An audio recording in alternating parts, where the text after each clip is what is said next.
एक छोटे से गांव में, जहां हरी भरी पहाड़ियां और झरनों की आवाज हर वक्त गूंजती थीं, दो दोस्त रहते थे, रोहन और रिया। रोहन एक शरारती और चतुर लड़का था। रिया एक समझदार और बहादुर लड़की थी, जो हर रहस्य को सुलझाने में माहिर थी। दोनों बचपन से साथ साथ खेलते थे। एक दिन गर्मी की छुट्टियों में रोहन और रिया जंगल में एक नई जगह ढूंढने निकले। रिया, आज हम उस पुराने झूलने वाले पुल के पीछे चलते हैं, रोहन ने उत्साह से कहा। रिया ने मुस्कुराकर जवाब दिया, ठीक है, पर अगर कोई भेड़िया मिल गया तो तू उससे बात करना, मैं तो भाग जाऊंगी। दोनों हंस पड़े और पुल के पीछे एक घने जंगल में घुस गए। वहां एक बड़े से पेड़ के नीचे उन्हें एक अजीब सी चीज दिखी, एक चमकीला नीला पत्थर जो हल्की हल्की रोशनी से जगमगा रहा था। पत्थर के चारों तरफ पुराने कटे हुए निशान थे, जैसे कोई रहस्य छुपा हो। ये क्या है, रोहन? रिया ने सवाल किया। जैसे ही उसने पत्थर उठाया, एक जोर की आवाज आई, धूम! और जमीन कांपने लगी। एक चमकीला गोल दरवाजा उनके सामने खुला, जिसमें से अलग अलग रंगों की रोशनी निकल रही थी। चल देखते हैं ये कहाँ ले जाता है। रिया थोड़ी डर गई, पर उसने हिम्मत दिखाई और दोनों दरवाजे के अंदर कदम रख दिया। जब उनकी आंखें खुलीं तो दोनों एक अजीब सुनसान दुनिया में थे। आकाश एकदम लाल और नीला था, जैसे कोई सपना हो। चारों तरफ लंबी लंबी घास थी जो हवा में नाच रही थी, और पेड़ पौधे ऐसे थे जो कभी न देखे। कोई आवाज नहीं थी, न चिड़ियों की चहचहाहट, न लोगों की बातें, बस एक जादुई सी खामोशी। रोहन, ये कैसी जगह है? कोई भी तो नहीं दिखता, रिया ने छोटी सी आवाज में कहा।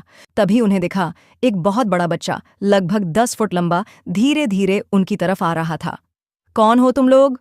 उस बड़े बच्चे ने जोर से पूछा, पर उसकी आवाज में डर भी था। रोहन ने हिम्मत करके कहा, हम दोस्त हैं, रोहन और रिया। हम यहाँ गलती से आ गए। तू कौन है? बड़े बच्चे ने धीरे से बैठते हुए कहा, मेरा नाम विक्रम है। मैं भी 1 साल पहले यहाँ गलती से आ गया था। इस दुनिया का जादू है, यहाँ वक्त अलग चलता है, और मेरा शरीर दिन ब दिन बड़ा होता गया। मैं वापस नहीं जा पाया। रिया ने सवाल किया, पर वापस जाने का रास्ता क्या है विक्रम? विक्रम ने उदास होकर कहा, एक पहेली है जो सुलझाने से रास्ता खुलेगा, लेकिन मैं अकेला नहीं कर पाया। क्या तुम मेरी मदद करोगे? रोहन और रिया ने एक दूसरे की तरफ देखा और रिया ने कहा, हाँ विक्रम, हम तीनों मिलकर इस रहस्य को सुलझाएंगे और घर वापस जाएंगे। विक्रम की आंखों में एक छोटी सी उम्मीद जगी और उसने अपनी कहानी सुनानी शुरू की। विक्रम ने बताया, 1 साल पहले मैं अपने घर के पीछे एक गुफा में खेल रहा था। वहां मुझे एक चमकीला पत्थर मिला, बिल्कुल वैसा ही जैसे शायद तुम्हें मिला। मैंने उसे छुआ और एक दरवाज़ा खुला। मैं इस सुनसान जादुई दुनिया में आ गया।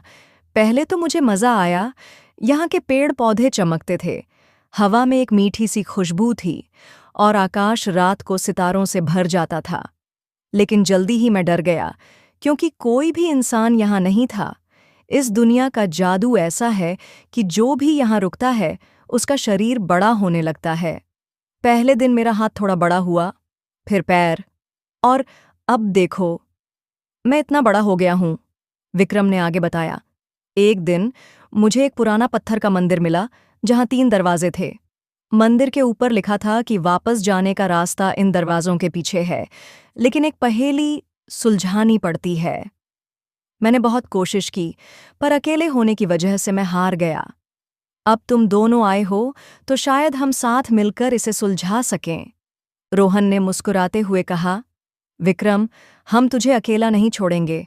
चल, उस मंदिर को ढूंढते हैं। तीनों दोस्त मिलकर जंगल के बीच एक पुराने पत्थर के मंदिर तक पहुंचे। मंदिर के सामने 3 बड़े बड़े दरवाजे थे, एक सोने का, दूसरा चांदी का और तीसरा काठ का।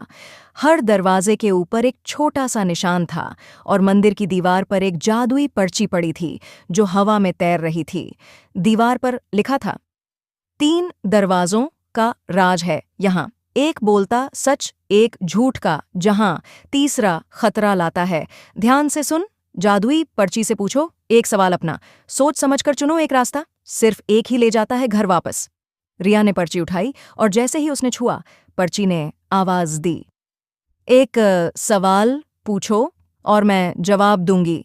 रोहन ने कहा, ये पहेली मुश्किल है, कैसे पता चलेगा कि कौन सा दरवाजा सही है? विक्रम ने कहा, मैंने पहले कोशिश की, पर गलत सवाल पूछा और काठ का दरवाजा खुला, जिसमें से एक बड़ा सांप निकला। मैं भाग गया, पर अब सोचता हूं कि हमें दिमाग लगाना होगा। रिया ने सोचकर कहा, ठीक है, हमें ऐसा सवाल पूछना होगा जो हमें सही दरवाजा बताए। सुनो, अगर मैं पर्ची से पूछूं, अगर मैं दूसरे दरवाजे से पूछूं कि कौन सा दरवाजा घर ले जाता है, तो क्या जवाब मिलेगा? फिर हम इसके उल्टे रास्ते को चुनेंगे, क्योंकि झूठा दरवाजा झूठ बोलेगा और सच्चा दरवाजा सच। रोहन ने कहा, वाह रिया, ये तो बुद्धिमानी वाला सवाल है। विक्रम ने भी सहमति में सिर हिलाया। रिया ने पर्ची से सवाल पूछा, अगर मैं चांदी के दरवाजे से पूछूं कि कौन सा दरवाजा घर ले जाता है, तो क्या जवाब मिलेगा? पर्ची ने चमकते हुए कहा, वो कहेगा कि सोने का दरवाजा घर ले जाता है। रिया ने सोचा, अगर चांदी का दरवाजा सच्चा है तो वो सच बोलेगा, मतलब सोने का दरवाजा गलत है।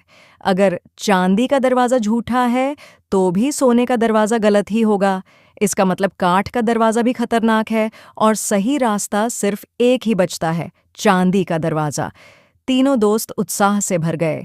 रोहन ने कहा, चलो चांदी का दरवाजा खोलते हैं। विक्रम ने अपने बड़े हाथों से दरवाजा खोला और वहां से एक चमकीला सफेद रास्ता दिखा। ये वापस घर का रास्ता है, विक्रम ने खुशी से चिल्लाया। तीनों ने एक दूसरे का हाथ पकड़ा और रास्ते में कदम रख दिया। एक झटके के साथ तीनों अपनी दुनिया में वापस आ गए। रोहन और रिया अपने गांव के जंगल में थे, वहीं जहां से उन्होंने चमकीला पत्थर उठाया था। विक्रम भी वहां था, लेकिन अब उसका शरीर वापस नॉर्मल साइज का हो गया था, जैसे जादू का असर खत्म हो गया हो।